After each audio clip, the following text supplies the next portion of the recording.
다 함께 사도신경으로 우리의 신앙을 고백하겠습니다. 나는 전능하신 아버지 하나님, 천지의 창조주를 믿습니다. 나는 그의 유일하신 아들 우리 주 예수 그리스도를 믿습니다. 그는 성령으로 잉태되어 동정녀 마리아에게서 나시고 본디오 빌라도에게 고난을 받아 십자가에 못 박혀 죽으시고 장사된 지 사흘 만에 죽은 자 가운데서 다시 살아나셨으며 하늘에 오르시어 전능하신 아버지 하나님 우편에 앉아 계시다가 거기로부터 살아있는 자와 죽은 자를 심판하러 오십니다. 나는 성령을 믿으며 거룩한 공교회와 성도의 교제와 죄를 용서받는 것과 몸의 부활과 영생을 믿습니다. 아멘. 다 함께 찬송가 321장 함께 찬양하겠습니다. 찬송가 321장 함께 찬양하겠습니다. 날 대속하신 예수께 내 생명 모두 드리니 늘 진실하게 하소서. 내 구주 예수여, 나 구주 위해 살리라. 내 기쁨 한량 없으리. 내 갈 길 인도하소서. 내 구주 예수여, 날 구원하신 예수를 일평생 의지하오니 날 영접하여 주소서. 내 구주 예수여, 나 구주 위해 살리라. 내 기쁨 한량 없으리. 내 갈 길 인도하소서. 내 구주 예수여, 주 십자가에 달리사 날 자유하게 했으니 내 몸과 마음을 주 위에 다쓰게 하소서. 나 구주 위해 살리라. 내 기쁨 한량 없으리. 내 갈 길이 인도하소서. 내 구주 예수여. 아멘. 오늘 하나님께서 우리에게 주시는 말씀은 사도행전 21장 27절에서 36절까지 말씀입니다. 사도행전 21장 27절에서 36절까지 말씀 우리 함께 읽겠습니다. 그 이레가 거의 참에 아시아로부터 온 유대인들이 성전에서 바울을 보고 모든 무리를 충동하여 그를 붙들고 외치되 이스라엘 사람들아 도우라. 이 사람은 각처에서 우리 백성과 율법과 이곳을 비방하여 모든 사람을 가르치는 그 자인데 또 헬라인을 데리고 성전에 들어가서 이 거룩한 곳을 더럽혔다 하니 이는 그들이 전에 에베소 사람 드로비모가 바울과 함께 시내에 있음을 보고 바울이 그를 성전에 데리고 들어간 줄로 생각함이로라. 온 성이 소동하여 백성이 달려와 모여 바울을 잡아 성전 밖으로 끌고 나가니 문들이 곧 닫히더라. 그들이 그를 죽이려 할 때에 온 예루살렘이 요란하다는 소문이 군대의 천부장에게 들림에 그가 급히 군인들과 백부장들을 거느리고 달려 내려가니 그들이 천부장과 군인들을 보고 바울 치기를 그치는지라. 이에 천부장이 가까이 가서 바울을 잡아 두 쇠사슬로 결박하라 명하고 그가 누구이며 그가 무슨 일을 하였느냐 물으니 무리 가운데서 어떤 이는 이런 말로 어떤 이는 저런 말로 소리치거늘 천부장이 소동으로 말미암아 진상을 알 수 없어 그를 영내로 데려가라 명하니라. 바울이 층대에 이를 때에 무리의 폭행으로 말미암아 군사들에게 들려가니 이는 백성의 무리가 그를 없이 하자고 외치며 따라가미로라. 아멘. 바울은 예수님을 만나고 난 이후 즉시로 복음을 전하기 시작했다라고 성경은 말씀하고 있습니다. 사도행전 9장 18절에서 23절 말씀해 보면 즉시 사울의 눈에서 비늘 같은 것이 벗어져 다시 보게 된지라. 일어나 세례를 받고 음식을 먹음에 강건하여지니라. 사울이 다메섹에 있는 제자들과 함께 며칠 있을새 즉시로 각 회당에서 예수가 하나님의 아들이심을 전파하니 듣는 사람이 다 놀라 말하되 이 사람이 예루살렘에서 이 이름을 부르는 사람을 멸하려던 자가 아니냐. 여기 온 것도 그들을 결박하여 대제사장들에게 끌어가고자 함이 아니냐 하더라. 사울은 힘을 더 얻어 예수를 그리스도라 증언하여 다메섹에 사는 유대인들을 당혹하게 하니라. 여러 날 지남에 유대인들이 사울 죽이기를 공모하더니라고 말씀을 하고 있습니다. 사도 바울은 예수 믿는 사람들을 잡아들이는데 공식적인 문서까지 받아들고 예수 믿는 사람들을 잡아들이려고 했던 사람이었습니다. 그런데 이런 사람이 다메섹에 와서 예수가 바로 하나님의 아들이시고 그리스도다, 우리가 기대했던, 우리가 기다렸던 그 메시아다라고 말을 하고 있으니 유대인들이 매우 당황할 수밖에 없었을 것입니다. 그런데 유대인들이 바울을 이기려고 해도 그 말을 이길 수가 없었다고 말합니다. 그래서 이 사람들이 선택했던 방법이 바로 사울을 죽이려고 했다고 하는 것이죠. 바울이 말씀을 전할 때마다 이 유대인들이 가장 앞장서서 이 복음을 방해했고 바울을 죽이려고 했던 사람들이 바로 이 유대인들이었다고 하는 것입니다. 이 사람들은 시간도 장소도 가리지 않고 바울이 복음을 전한다고 하는 곳을 찾아가서 바울을 죽이려고 하기도 했습니다. 그냥 말로만 그런 것이 아니라 실제로 돌을 던져서 죽이려고 하기도 했고, 또 고린도 후서 11장 말씀에 보면 40에 하나 감한매를 5번이나 맞았다고 말합니다. 왜 하필이면 40에 하나 감한매를 때렸을까요? 그러면 39대인데 아니 한 대 더 채워서 40대 때리면 어떻게 될까요? 맞습니다. 40대를 맞으면 죽을까 봐 하나를 감한매를 때렸다고 합니다. 그러니까 39대 그냥 맞았나 보다 이렇게 생각할 수 있을지 모르지만 39대 맞으면 사실 사람이 죽을 정도로 심한 그런 매를 때렸다고 하는 것을 말해주는 것입니다. 그런데 그 매를 5번이나 맞았다고 하는 것은 사실은 죽이려고 매를 때렸다고 보아도 과언이 아니라고 생각이 듭니다. 그러나 이런 물리적인 방법을 통해서 바울이 복음을 전하는 것을 막으려고 했지만 막을 수 있었습니까? 막을 수 없었다라고 성경은 말씀해주고 있습니다. 유대인들이 이렇게 박해했을 때 물론 바울의 입장에서도 이 박해를 견디기가 쉽지 않았을 것입니다. 그래서 때로는 내가 이렇게까지 해야 되나? 이런 생각을 한 것처럼 보여지는 장면도 있습니다. 바울이 고린도에 와서 복음을 전할 때 여전히 복음을 반대하는 이 유대인들 때문에 야, 내가 다른 데 가서 복음을 전해야겠다 이런 생각까지 하지 않았습니까? 그때 하나님께서 바울에게 이런 말씀을 하십니다. 사도행전 18장 6절에서 11절 말씀에 보면 그들이 대적하여 비방하거늘 바울이 옷을 털면서 이르되 너희 피가 너희 머리로 돌아갈 것이요 나는 깨끗하니라 이후에는 이방인에게로 가리라 하고 라고 말씀하고 있습니다. 바울이 이전에도 복음을 전할 때 유대인들이 방해했지만 이렇게까지 말한 적은 없었던 것 같습니다. 너희 피가 너희 머리로 돌아갈 것이요 나는 깨끗하니라. 그래서 어떻게 하겠다고요? 이후로는 이방인에게로 가겠다라고 말을 하고 있습니다.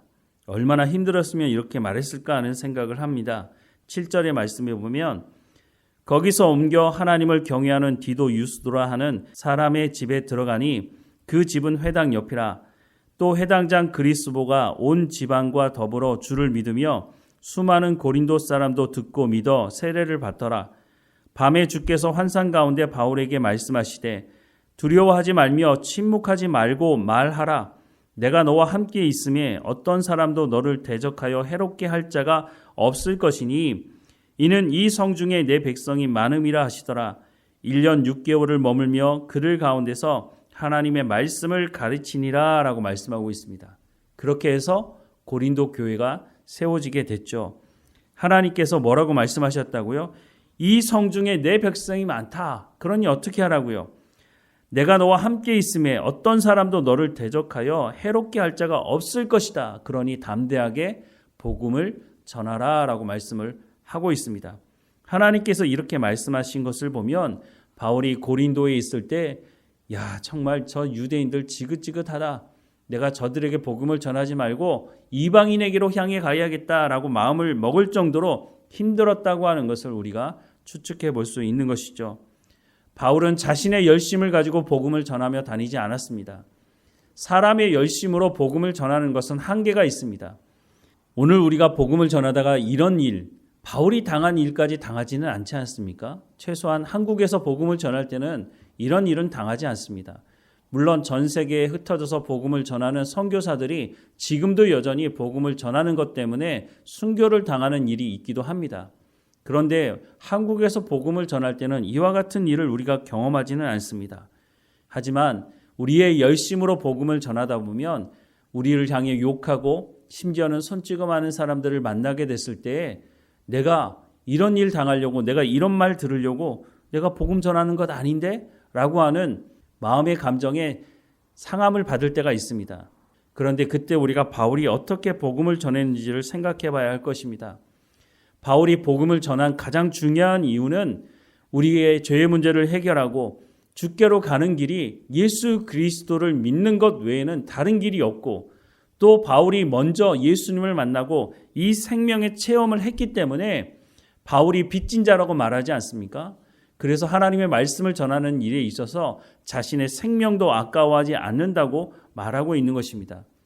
이런 바울이 예루살렘을 향해 올 때에 많은 사람들이 바울을 말리지 않았습니까? 그것도 성령을 통해서 전해지는 말씀, 바울이 예루살렘에 가게 되면 결박과 환란이 기다린다, 가서 죽을 수도 있다, 이런 말을 했을 때 바울이 뭐라고 말했습니까? 나의 달려갈 길을 마치는 일에 있어서는 내 생명도 조금도 아까워하지 않는다라고 하는 그 고백을 하고 예루살렘을 향해 오지 않았습니까? 예루살렘에 와서 보니 여지없이 이런 일들이 벌어지게 되었다고 하는 것을 오늘 본문이 말씀해 주고 있는데요. 27절 이하의 말씀에 보면 그 이레가 거의 참에 아시아로부터 온 유대인들이 성전에서 바울을 보고 모든 무리를 충동하여 그를 붙들고 외치되 이스라엘 사람들아 도우라, 이 사람은 각처에서 우리 백성과 율법과 이곳을 비방하여 모든 사람을 가르치는 자인데 또 헬라인을 데리고 성전에 들어가서 이 거룩한 곳을 더럽혔다 하니, 이는 그들이 전에 에베소 사람 드로비모가 바울과 함께 시내에 있음을 보고 바울이 그를 성전에 데리고 들어간 줄로 생각함이로라. 온 성이 소동하여 백성이 달려와 모여 바울을 잡아 성전 밖으로 끌고 나가니 문들이 곧 닫히더라. 그들이 그를 죽이려고 할 때에 온 예루살렘이 요란하다는 소문이 군대의 천부장에게 들렸다라고 말씀을 하고 있습니다. 유대인들은 장소를 가리지 않고 바울이 복음을 전하는 것을 방해했다고 하는 것을 다시 말씀하고 있습니다. 유대인들은 자신들만 구원받을 수 있다고 하는 잘못된 선민의식을 가지고 있던 사람들이었다고 하는 것을 성경이 말씀해주고 있습니다. 바로 이런 유대인들을 향해서 로마서 2장 17절에서 24절에 보면 바울이 이렇게 말을 하고 있습니다. 유대인이라 불리는 내가 율법을 의지하며 하나님을 자랑하며 율법의 교훈을 받아 하나님의 뜻을 알고 지극히 선한 것을 분간하며 맹인의 길을 인도하는 자요 어둠에 있는 자의 빛이요 율법에 있는 지식과 진리의 모범을 가진 자로서 어리석은 자의 교사요 어린아이의 선생이라고 스스로 믿었다라고 말씀합니다. 선민의식을 가진 이 사람들이 우리는 하나님의 말씀을 맡은 사람들이야. 그러면서 뭐라고 말했다고요? 우리는 율법을 가진 자로서 맹인의 길을 인도하는 사람들이다. 그렇게 주장했던 이 사람들, 그런데 바울이 뭐라고 말하고 있다고요? 스스로 믿었다고 말하고 있습니다. 자기들이 믿고 싶은 것을 믿었다고 하는 것이죠. 그런데 이런 사람들이 어떻게 했다고요? 21절 이하의 말씀에 보면 그러면 다른 사람을 가르치는 내가 내 자신을 가르치지 아니하느냐? 도둑질하지 말라 선포하는 내가 도둑질하느냐? 간음하지 말라 말하는 내가 간음하느냐? 우상을 가증히 여기는 내가 신전 물건을 도둑질하느냐? 율법을 자랑하는 내가 율법을 범함으로 하나님을 욕되게 하느냐? 기록된 바와 같이 하나님의 이름이 너희 때문에 이방인 중에서 모독을 받는도다 라고 말씀을 하고 있습니다. 유대인들은 자신들이 하나님의 말씀을 맡았고 자신들만 구원을 받을 수 있는 선민이라고 주장을 했는데 그들의 삶을 보니까 하나님의 말씀을 맡고 나서 이들이 하나님 말씀대로 순종하지도 않고 악을 행하는 삶을 살아가지 않았느냐라고 바울이 말해주고 있는 것이죠. 하나님의 말씀을 전하는 이 바울을 방해하는 그 사람들이 얼마나 잘못된 생활을 하고 있는지에 대해서 말해주고 있는 것이죠. 탐욕에 빠지게 되면 이렇게 살아갈 수밖에 없는 것입니다. 이 사람들이 주도권을 가지고 있기 때문에 세상 역사가 그렇게 흘러가는 것은 아닌가 하는 착각을 일으킬 수가 있는 것이죠. 지금 바울을 박해하고 바울을 죽이려고 하는 사람들, 주도권을 가진 사람들이 누굽니까? 예수 믿는 사람들이 아니라 예수님을 십자가에 못 박아 죽였던 그 사람들이라고 하는 것을 볼 수가 있는 거죠. 그러니까 모든 주도권이 예수 믿는 사람들에게 있는 것이 아니라 예수님을 십자가에 죽인 그 사람들에게 있는 것처럼 보여집니다. 그런데 정말 그렇습니까? 세상의 주도권이 예수 믿지 않는 사람들, 복음을 전하는 사람들을 박해하는 사람들의 손에 있습니까? 물론 그렇게도 보이지만 만약 이 사람들에게 모든 주도권이 달려 있었다면 세상은 이미 멸망하고 말았을 것입니다. 우리가 이것을 어떻게 알 수 있을까요? 노아 홍수 전의 사람들의 모습을 보면 알 수 있죠. 사람들의 생각하는 모든 것이 악할 뿐인 것을 보시고 폭력이 난무한 그 세상을 하나님께서 심판하시지 않았습니까? 만약 이 사람들에게 주도권이 있었다면 아마 세상은 이미 끝장이 났을 것입니다. 그 말이 무슨 말일까요? 아무리 악해 보이지만 그들 가운데 주도권이 있는 것처럼 보이지만 세상 역사의 주관자는 하나님이시라고 하는 것입니다. 하나님께서 바울에게 뭐라고 말씀하십니까? 내가 너를 이방인에게 복음을 전하는 자로 삼았다고 말씀하고 있지 않습니까? 그리고 바울 마음 가운데도 로마에 가야겠다는 생각을 하고 있지만 중요한 것은 하나님께서 바울을 로마로 보내시겠다고 말씀하고 있다고 하는 것입니다. 그렇다면 지금 상황을 보면 바울이 이제는 끝장이 났구나, 바울이 이제는 죽게 되겠구나 이런 생각을 할 수밖에 없는 상황이지만 하나님께서 역사의 주관자시기 때문에 여기서 바울의 생명이 끝나지 않는다는 것입니다. 상황을 보면 바울이 죽을 것처럼 보여지는 상황이지만 바울이 두려워하지 않고 예루살렘까지 온 이유는 역사의 주관자가 하나님이시라고 하는 것을 바울이 알았기 때문이라고 하는 것입니다. 오늘 우리가 살아가는 삶의 현장에서도 이와 같은 마음을 우리가 이와 같은 믿음을 가지고 살아가야 한다는 것입니다.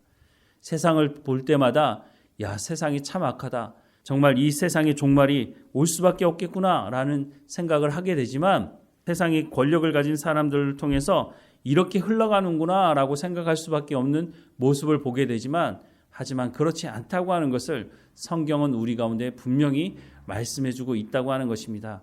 세상 역사의 주관자는 하나님이십니다. 그러면 우리가 누구의 말을 듣고 순종해야 할까요? 우리의 상황을 돌아볼 때마다 그렇지 않은 것처럼 보여지기도 하지만 이 모든 일을 주관하는 분이 하나님이시라고 분명히 말씀하고 있다는 것을 우리가 다시 한번 기억해야 할 것입니다. 우리가 이 하나님의 말씀을 붙들고 복음을 전하다가 혹이나 우리가 박해를 당할 때에 내가 복음을 전하는 것이 맞구나. 그러니까 사탄이 우리를 이렇게 방해하는구나. 우리가 이렇게 해석할 수도 있다고 생각이 듭니다. 하나님의 복음을 전하는 그곳에 하나님이 함께 하십니다. 하나님께서 우리를 통해서 복음이 증거되도록 하시겠다고 말씀하고 있지 않습니까? 예수님께서 마지막 하신 명령이 뭡니까?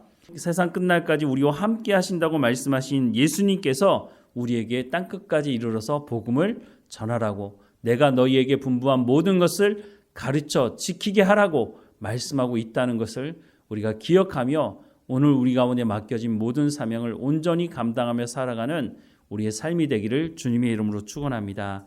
기도하겠습니다.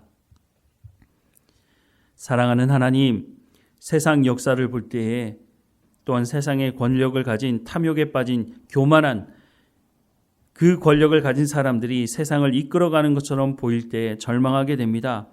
하지만 분명한 것은 하나님께서 세상의 역사를 주관하시는 분이라고 하는 것을 말씀해 주시고 또한 그 하나님께서 지금까지 이끌어 오신 것을 하나님 고백하게 됩니다.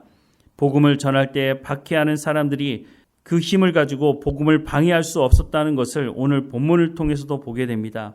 하나님, 세상 역사 주관자가 하나님이시라고 하는 것을 우리가 분명히 깨닫고 하나님과 동행하는 삶을 살아갈 수 있도록 은혜를 허락해 주옵소서.